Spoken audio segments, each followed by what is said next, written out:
Hey everyone, welcome to Locked On Lakers for Monday. Brian Kamenetsky, Andy Kamenetsky. Are the Lakers talking extension with Rui Hachimura? Plus, the season starts today.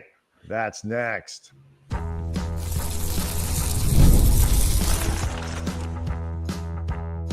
You are Locked On Lakers, your daily Los Angeles Lakers podcast, part of the Locked On Podcast Network, your team every day. Thanks to everybody for making Locked On Lakers first listen of every day, Monday through Friday. No matter how or where you get your podcasts, this one's always going to be free. Of course, never behind paywall. And Locked On Lakers on YouTube is where you can go hang out with over 36,000 subscribers to the channel, Andy, all of whom are ready to kick off the season. Monday is media day. You and I will both be in the building in El Segundo, and we'll obviously spend a lot of time talking about what we hear as the season kicks off. Want to let people know that today's episode is brought to you by FanDuel. Right now, new customers can bet just $5, and if your bet wins, get $300 in bonus bets to use across the app. Head to FanDuel.com to get started. So, plenty to get into before the season really kicks off. The media day is today. We're going to talk about Rui Hachimura and some of the comments that Rob Pelinka made last week about that. But Andy, it's finally here. The season is kicking off. The Lakers breaking camp on Monday. And I think they'll be playing like preseason games within like a week. It's crazy. By the end of this week, they're going to be playing preseason games. It's a very exciting season to kick off. Just because the general expectations are that at minimum, this is going to be a good team, even if they're not considered championship frontrunners, they're going to be good. And B, this is the beginning of, as I've often phrased it, and I've heard in recent comments, Luka talking about it in similar ways, the Luka era. And this is the first media day with Luka Dončić, like the first time he will be gathering in this setting with this extended a period of, asking him questions, talking about a season, something like that, we had this at Luka's introductory press conference, but that was in some ways, I think, muted to some degree by Luka kind of having a very understandable... Luka's shocked that he was there. Right. Like there was a very understandable what the bleep just happened with Luka that you could feel for, again, very understandable reasons. The Lakers, and what you and I both deemed as a rather cowardly move, did not offer any exit interviews after the Game 5 loss to the Minnesota Timberwolves. They basically just allowed post-game interviews to serve as essentially de facto quasi-fake exit interviews, which the only reason I bring that up is exit interviews they're a really good opportunity for introspection from players. It's something Brian and I for years have actually really enjoyed. Like, I'm not being critical of the Lakers because I want to see players grilled by the media. I actually think it's just a really good opportunity to talk with them in ways that they, and also I think the reporters covering them, tend to be very thoughtful. Yep. So I didn't like seeing that opportunity taken away. It's become a bit of a trend for the Lakers. And then I think that last year was the second year in a row that they've done it. And then, Luka's extension, there was a bit of a press conference, but it was put together at kind of the last minute, even if people were anticipating that this was going to happen. It wasn't a big extended time with Luka. So this is really it. Yeah. And, it's obviously, there's a lot to do in the preseason. There's a lot to unpack and a lot to uncover. And there are still outstanding questions of the starting lineup and, what kind of the rotation is going to look like. And, it was a huge second season for JJ Redick, especially now. And I believe now it's been, it's 5 years is now the full length of JJ Redick's contract. That's news that came out of over the weekend as people dug around on this. Presumably that is the same length as Rob Pelinka's deal. So like you have this, just tons and tons of questions that people are going to be asking and tons of anticipation around Luka, around JJ Redick, around season 23 for LeBron James. Like playing, like can he play at the level that he played at last year, which is going to be necessary for the Lakers to be, the 50+ win team that they believe that they have a chance to be. There's the question of DeAndre Ayton and what that's going to look like over the course of the season. That's going to be a huge topic of training camp. So it's just, beyond, like, I agree with you. The Lakers aren't going to be title favorites. The injury to Fred VanVleet with Houston, I think, changes that second and third tier in the Western Conference, but it doesn't put the Lakers in it. It just moves Houston down. And so, Denver theoretically gets a little bit of separation between themselves and maybe a couple other teams in the conference. But like the Lakers are going to be good if everybody's healthy. They're going to be good.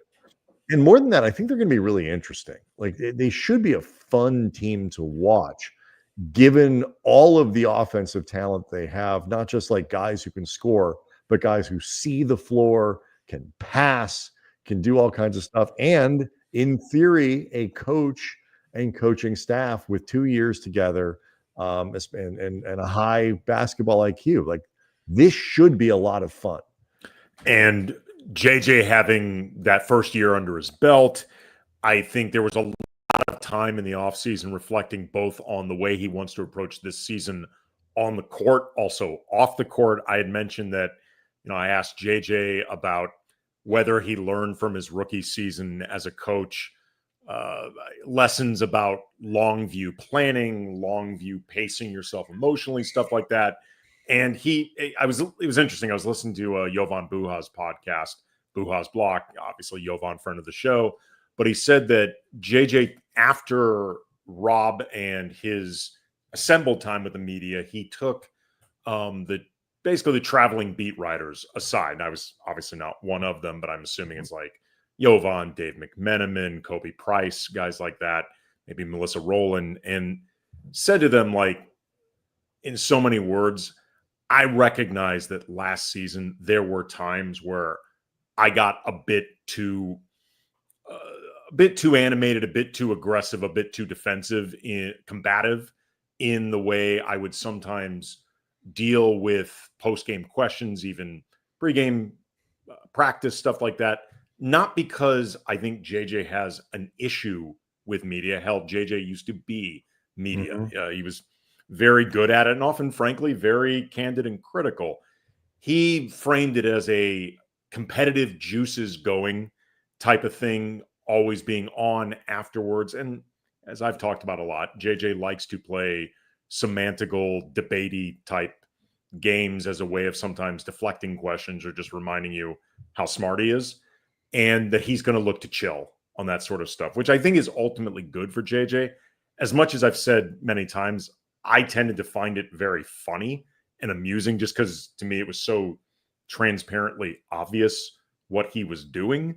It probably does not serve him well, especially in the context of Game 4 and Game 5, how he handled some of the questioning after that. It's a version to me of like how people are still kind of amazed at how much time Kevin Durant spends responding to people on Twitter and just like random people. Like, he engages with people in ways that's like, why? Like, you're Kevin Durant. And like, Dude, I think ask Darian Vaziri over Locked On Clippers how that goes. Yeah. So like in some ways, I just think this is like part of the world we live in, but also too, this is like a weird way that I think KD just kind of keeps himself going and, can legitimately, find the haters and say like, and all of that stuff. And it's odd to me.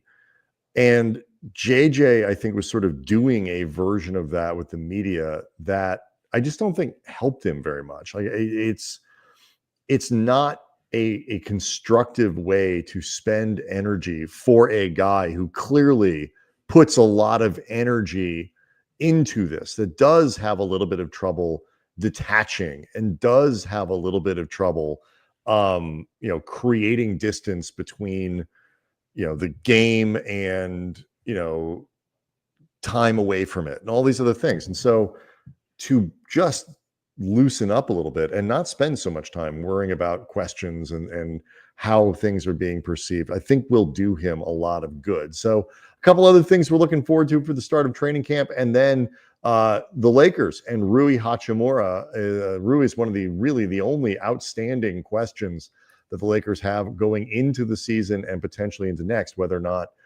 he will get a contract extension, something that he is eligible for. Rob Pelinka talked about that last week. We will talk about it next. Locked On Lakers is brought to you by 5-Hour Energy Drink Caffeine, my favorite friend. Just got a flavor upgrade. 5-Hour Energy shots deliver tasty caffeine in 17 bold flavors. Each 2-ounce shot packs the caffeine of a premium 12-ounce coffee plus B vitamins and nutrients. You don't find that in coffee, with zero sugar, zero crashes. And what I love is how portable they are. They're big taste, but in a tiny shot. You can take them anywhere. Just get that boost whenever you need it. And why do you reach for a 5-hour energy shot? Do you take them because of the portability, the size, how fast you feel the caffeine effect, because they're sugar-free? How about all the above? Because there's no need to make it just one reason. Enough with the boring, flavorless caffeine. It's time to give your caffeine a flavor upgrade with 5-hour energy shots. Get the favorites that you love, or be bold. Try something new in store or online at www.5hourenergy.com or Amazon today.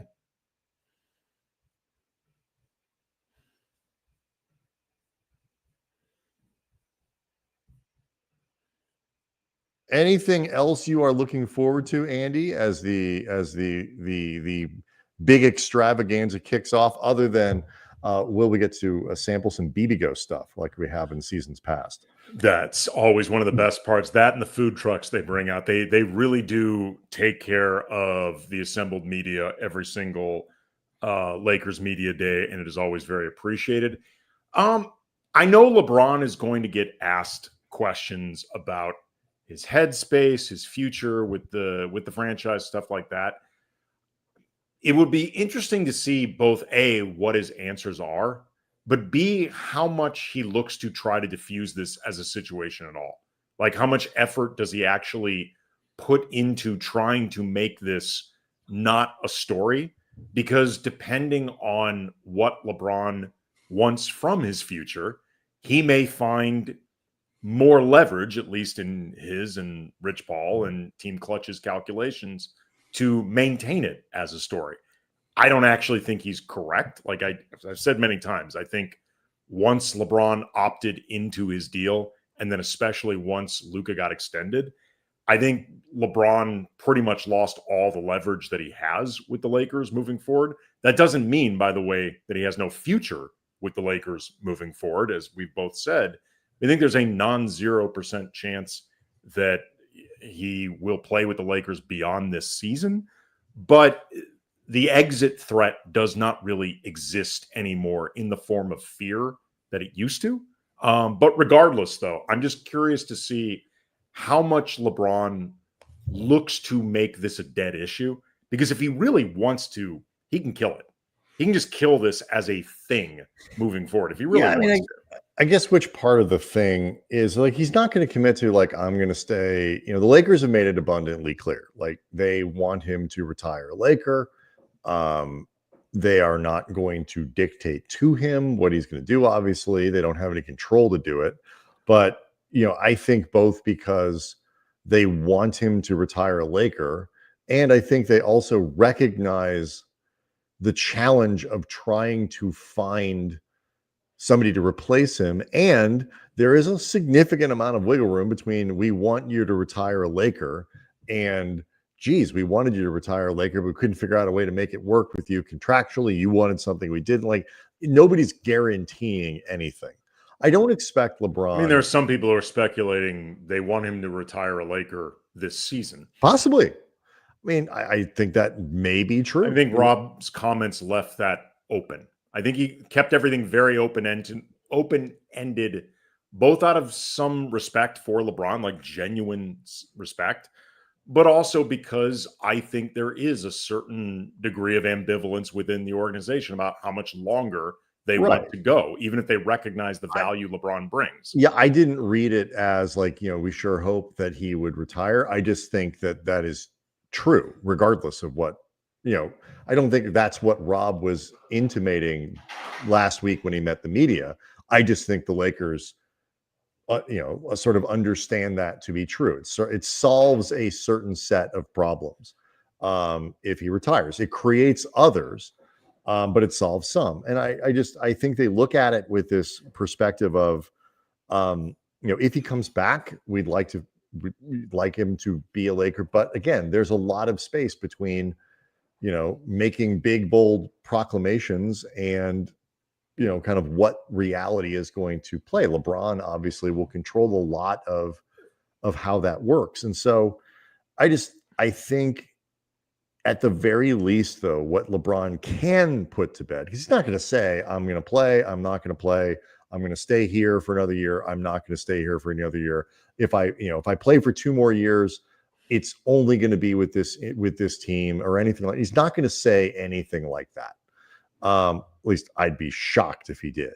But that said, I do think what he can put to rest is the notion that he isn't excited to play with Luka. That's exactly what I was going to say. Yeah, that he's not excited at the direction of the team, that he's not excited for the Mark Walter era and like where things are going. Like that stuff, general excitement about Los Angeles, he can put to bed. Yeah, you asked me what he could say to do that. That would be the answer. Just, I'm happy. I'm excited for this season. Like, I have no idea what my future is going to be because I have no idea what my future is going to be. I'm about to turn 41. How can I realistically know? But I'm happy.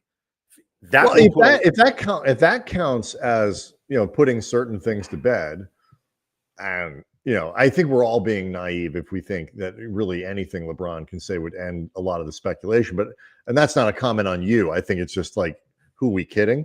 But like, if that to the level of, then I do think actually there's a good chance that happens on Monday. Well, then I think he's going to show up with a very optimistic tone and a very excited, not jazz hands dancing on the table, but like, I think he's going to sound excited to get going here. If he does, I think that will will it put everything to bed? No, because he's LeBron, and LeBron's always going to be speculated about because he's one of the most important athletes in like world sports history. But I'm just saying, if he wants to put a lot of this to the side, where if nothing else, reporters kind of sound like they're beating a dead horse by asking over and over, it would be to say, yeah, I'm excited for this season. I like this roster a lot. I'm happy. Let's go. Yeah. So I think that's my guess as to what will happen. But we'll obviously see. And then, of course, one of the other big things that's going to be asked when Rui Hachimura comes up is to talk to the media on Monday is, hey, what do you think about an extension? And would you like to have one? And all these other things. And the Lakers, Rob Pelinka said last week when he was asked about Rui, that sort of passed it off with a no comment. He said, quote, I think the best thing to say is we feel strongly about Rui and we don't make it a practice when we're in discussions with someone under contract to talk about it. So I'll just kind of leave that to one side, Pelinka said. A lot of people took that, Andy, to mean that the Lakers and Rui are sort of in the midst of contract extension talks. I think that may be a generous reading of that. Well, here's what makes it really, there's a bunch of different things we'll get into about it that are interesting, and obviously more will come after the break. But one thing that makes it very interesting is when the deadline is for an extension for Rui? It's mid-October, isn't it? Like October? No, 20th? It is June 30th. Oh, June. No, right. No, I'm sorry. June 30th of 2026. Therefore, technically speaking, unless they land on an extension, like whatever day, Rob can keep giving that answer for as long as Rui's on this roster, because between now and June 30th, these may be live conversations that Rob does not think he doesn't really make a practice of discussing. The tricky part is assuming he signs a Rui contract. may not feel the same way, but I'm sure he does not. If he signs a contract that gives him certain raises of a certain length, if he was going to sign an extension, it would almost certainly qualify. It's like 5% raises and like 3% a year. It's 6 months before they can trade him. So like there is a deadline for getting that done that actually, if they do it before the season, already pushes past the trade deadline. But what it does do, if you wait too long, is it pushes through next off season too. So there is some sort of logistical complications there with what the Lakers have. So we'll tell you the rest of what Rob said about Rui and talk about the pros and cons of getting this done now next. Locked on Lakers is brought to you by FanDuel. The NFL season, it is in full swing. Cowboys, Packers, I know it was a tie, but that was a really, really fun game.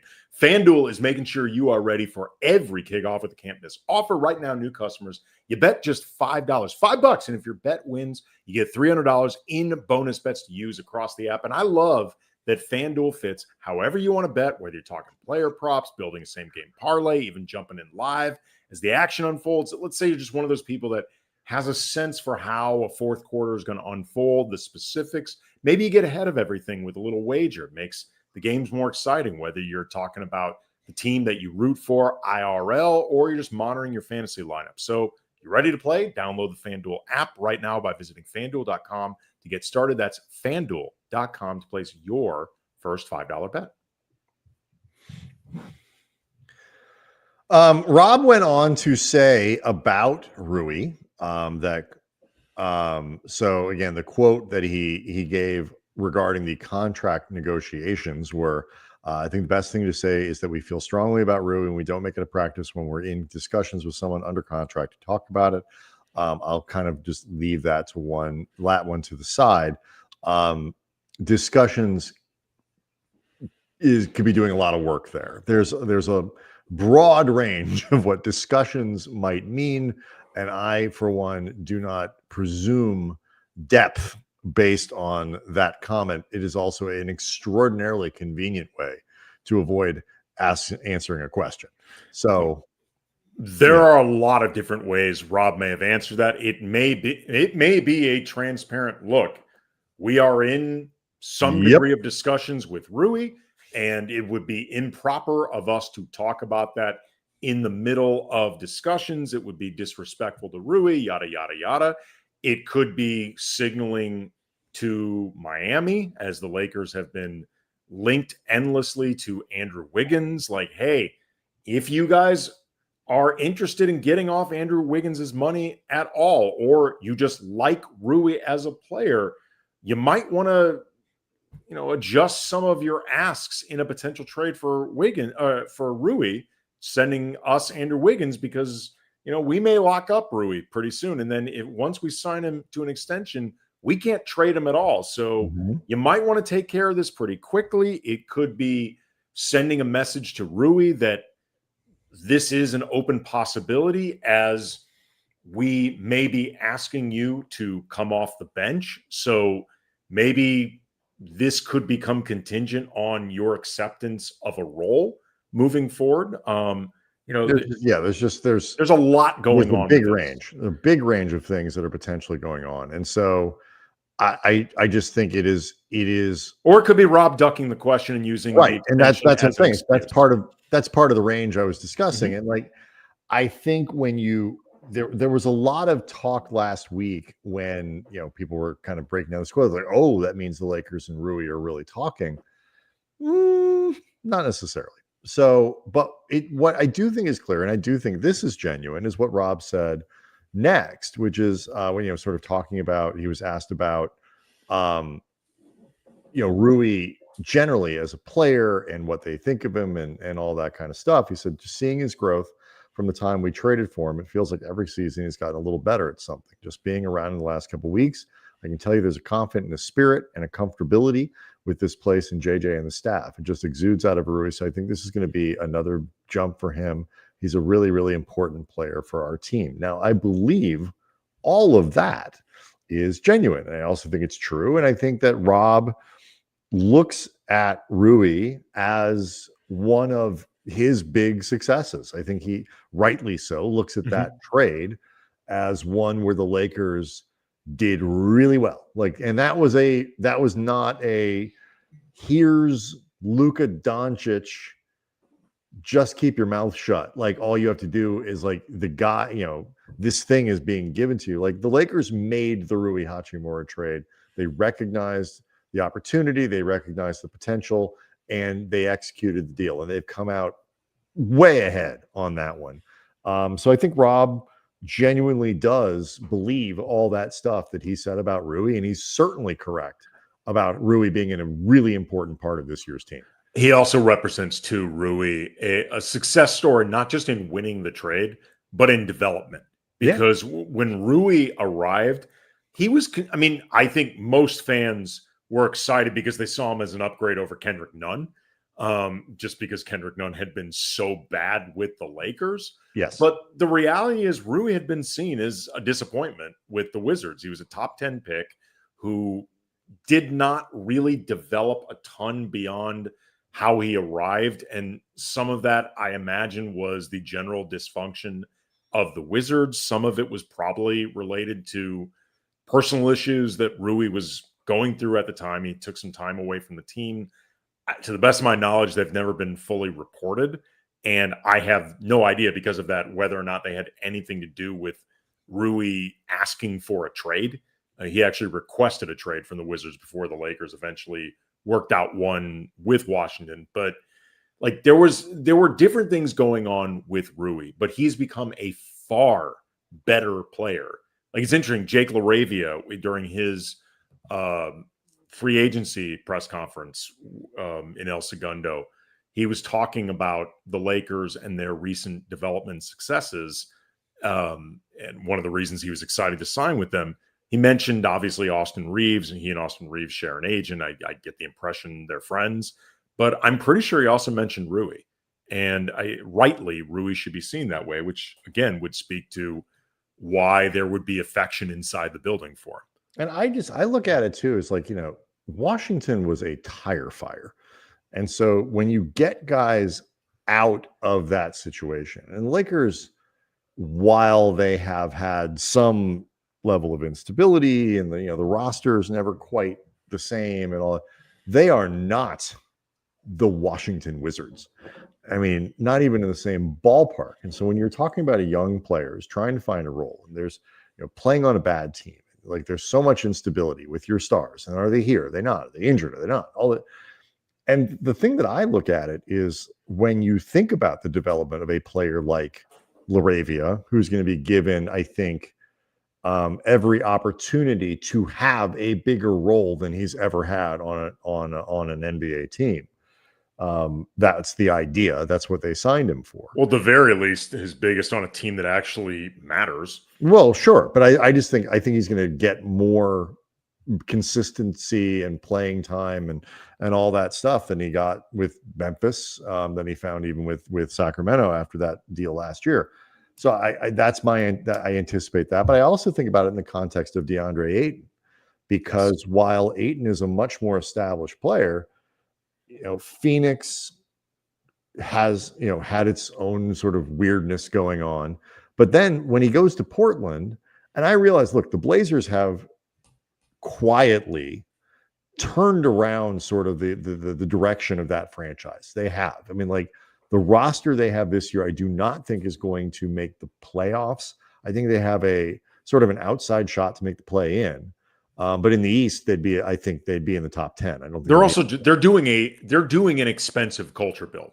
Right. That's why they brought in Drew Holiday. That's why they brought in Dame. I know with Dame, there's sentimentality and you get fans excited, but I think a lot of this has to do with they are bringing in some pricey guys to help them build a culture. Right. And it's based on, they got some bad news. Scoot Henderson got hurt, another one of these preseason injuries that could keep him out a little while and all that. But overall, they have turned that roster around, and they are going to be, I don't think a playoff team this year, but they are going to be as a colossal pain in the ass to play. And nobody's going to enjoy that. And so I understand the direction they are now, but the last couple of seasons with Ayton there have not been great. Like it hasn't been good for Ayton. It just they weren't quite sure what they were, and it hasn't been. It wasn't a great environment for Ayton. And contextually, what he's got in LA, working with Luka, working with LeBron, being able to thrive in a pick and roll role, being able to thrive in a role where nobody expects him to be the former number one pick. Like all of these things, like I think that context change is going to be really similar. And you talk about development, you talk about growth, you talk about context, the same way that Rui, I think, benefited just from not being where he was before. I think Ayton is going to benefit from not being where he was before. Speaking of which, it's not necessarily directly related to this conversation we're having about Rui and I guess tangentially Ayton, but it was just, I thought interesting something JJ said on Thursday when DeAndre Ayton was brought up. There were a few questions about DeAndre. He mentioned DeAndre Ayton's ability to play two-man game and pick and roll two-man game specifically, but he also talked about it in the context of playing with Chris Paul in those couple seasons in Phoenix. And, JJ was a former teammate of Chris Paul. So he's seen firsthand, not just how good Chris Paul can make other players, but also Chris Paul's attention to detail and like the meticulousness of it, which is something that I think probably JJ Redick in particular did well with, but over time has often, I think, gotten under the skin and on the nerves of teammates. But regardless, you got to do things very, very precisely to both make it work with Chris Paul and also make Chris Paul happy. And JJ talked about how DeAndre Ayton was able to mesh at that level with CP. Now he's got the opportunity to do this with both Luka and LeBron. Like DeAndre Ayton has shown the ability to not just play on a team with stakes, but play with super high-end floor generals. And as much as those guys make everybody around them better, that's like one of their gifts, you have to do your part in order to allow them to make you look better. Yeah. And some guys can't cut it, but we've seen Ayton do that. Well, he's an immensely talented player, which is part of why we have this conversation we have and why it's been so frustrating, all these other things. But like certain guys, especially when you're a center, it does help to have, you need the sort of the architecture around you of the type of players who can help you thrive, who can help play to your strengths. And look, there's any number of these guys got, literally tens of millions in financial incentives to make this work this year. And ironically, if it does, it probably means he has to play for the Lakers next year. But beyond that, it's just the setup for him in the same way that the setup got better for Rui. And the setup, I think, could be very good for LaRavia this year. And all of this, I'm like, it's going to make a big difference. I am extremely bullish on Ayton this season, not because I think he's going to be an all-star, but I think he's going to be a really impactful player. And because the Lakers have a much better center than they had last year, that is going to make them a much better team. Yeah. So anywho, we will of course be in the building on Monday, and we'll be taking very, very, very accurate notes. Bring all that to you on Monday for Tuesday's show, Locked On Lakers on YouTube. So we're going to hang out with over 36,000 subscribers. We will see everyone tomorrow.